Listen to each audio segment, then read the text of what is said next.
Assalamualaikum warahmatullahi wabarakatuh. Bismillah, alhamdulillah, wassalatu wassalamu ala rasulillah wa ala alihi wa ashabihi wa mawala amma ba'du. Jemaah salat maghrib seluruh ikhlas rahmatullah, melanjutkan kultum kita dari tema tentang kejujuran. Oleh Imam Al-Ghazali, kejujuran itu merupakan satu dari eh, perkara yang bisa menyelamatkan. Kemudian kejujuran itu bertingkat-tingkat. Yang pertama adalah jujurnya lisan.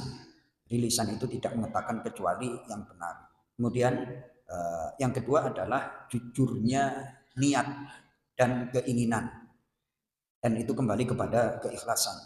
Kemudian yang ketiga adalah sidqul azmi, jujurnya tekad. Jadi setelah niat kita ingin melakukan pekerjaan, kemudian ketika sudah kuat dinamakan sudah tekadnya sudah kuat. Nah, yang ketiga ini adalah disebut jujurnya tekad. Dan jangan sampai tekad ini memudar gara-gara hal-hal yang bisa merusak tekad. Kemarin kita singgung di antara yang bisa merusak tekad itu adalah ragu-ragu. Ragu-ragu itu datangnya dari mana? Dari bergaul dengan orang yang tidak benar atau dengan melakukan hal-hal yang tidak mendukung terwujudnya tekad tersebut. Kemudian yang keempat di sini oleh Imam Al-Ghazali diberikan penjelasan fil wafa'i bil azmi, yakni memenuhi atau menepati tekad tersebut. Di sini dijelaskan fa innan nafsa qad tasku bil azmi fil hal. Sungguh jiwa itu gampang untuk bertekad dalam keadaan apapun. Sekarang kita gampang untuk melakukan tekad. Contoh, kemarin saya sampaikan tentang contoh ketika kita ngaji tentang bab keutamaan sholat malam, hati itu sekaligus ingin sholat malam. Mas Tri, ya kan nanti aku mau sholat malam. Emang gampang, hati itu gampang seperti itu.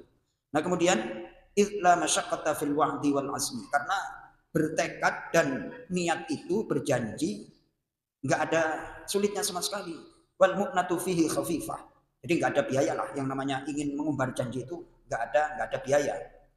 Fa idza haqqatil fa idza haqqatil haqa'iq wa hasala at-tamakkun. Tapi apabila kenyataan itu terjadi dan kemungkinan untuk melakukan apa yang kita tekadkan itu terjadi, memungkinkan hajatis syahwat, maka syahwat manusia itu akan bergerak. Adik-adik di belakang jangan berisik, jangan lari-lari, jangan lari-lari. Jadi ketika kita ingin mewujudkan tekad yang telah kita tanamkan dalam hati, itu ternyata musuhnya bukan dari luar, dari dalam sendiri, dari dalam diri kita sendiri. Di sini diberikan penjelasan apabila kenyataan itu terjadi dan kemungkinan itu ada, hajatis syahwat, bergerak itu yang namanya syahwat. Pas giliran waktu kosong, pegang HP, ya Mas Toto ya, megang HP atau nerusin nonton HP enak. Apakah sholat?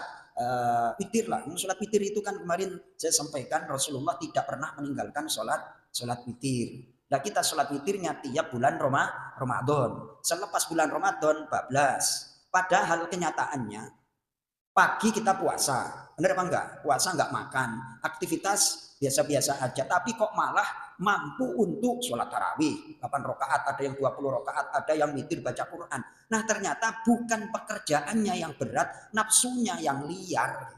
Nafsunya yang liar. Ini harus dikondisikan. Ya, Mas Supri, puasa, puasa enggak makan. Anehnya malam kita bisa sholatnya panjang lagi.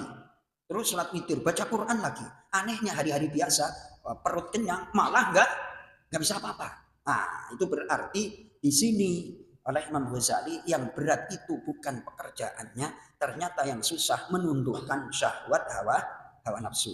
Nah, kemudian di sini diberikan penjelasan oleh Imam Ghazali dikutip surah Al-Ahzab, rijalun sadaqu ma'ahadullah alaih, yakni lelaki-lelaki yang membenarkan apa yang mereka telah janjikan kepada Allah. Kemudian di sini ceritanya ada sahabat namanya Anas bin Nadhr. Anas bin Nadhr ini pamannya Anas. Anas itu pelayan Rasulullah Shallallahu Alaihi Wasallam. Ponakannya namanya Anas, pamannya namanya Anas. Jadi double Anas. Anas bin Nadhr ini tidak menyaksikan perang Badar bersama Rasulullah Sallallahu Alaihi Wasallam. Fasyaqqa dzalika ala qalbi. Hal tersebut menjadi berat dalam hati Anas bin Nadhr. Kemudian dia berkata, "Awwalu masyhadin syahidahu Rasulullah Sallallahu Alaihi Wasallam ghibtu anhu." Permulaan perang yang disaksikan oleh Rasulullah, aku terlewat darinya, aku nggak ikut. Ketahuilah demi Allah, apabila Allah memperlihatkan kepadaku satu kesempatan bersama Rasulullah untuk perang, maka Rasulullah akan melihat apa yang aku lakukan. La yuriyanna ma asna. Rasulullah akan menyaksikan. Pertama memang Rasulullah nggak menyaksikan, tapi kalau ada perang Rasulullah pasti menyaksikan. Kemudian si Anas bin Nadhr menjumpai perang Uhud, fasyahida Uhudan fil amil qabil. Kemudian Anas bin Nadhr ini menyaksikan perang Uhud pada tahun berikutnya. Kemudian dijemput oleh Sa'ad bin Mu'adz. Fastaqbalahu Sa'ad bin Mu'adz dijemput. Faqala Sa'ad bin Mu'adz bertanya kepada Anas bin Nadhr, "Ila aina? Kemana?" Faqala wahan li rihil jannah. Aduhai, aku telah mencium bau surga. Inni ajidu riha haduna Uhudin. Aku mencium bau surga di belakang gunung Uhud. Kemudian faqatala, berperanglah itu yang namanya Anas bin Nadhr sehingga dia terbunuh syahid.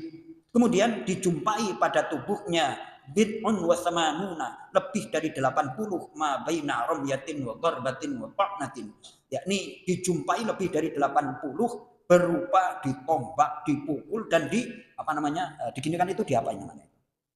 Kena tombak.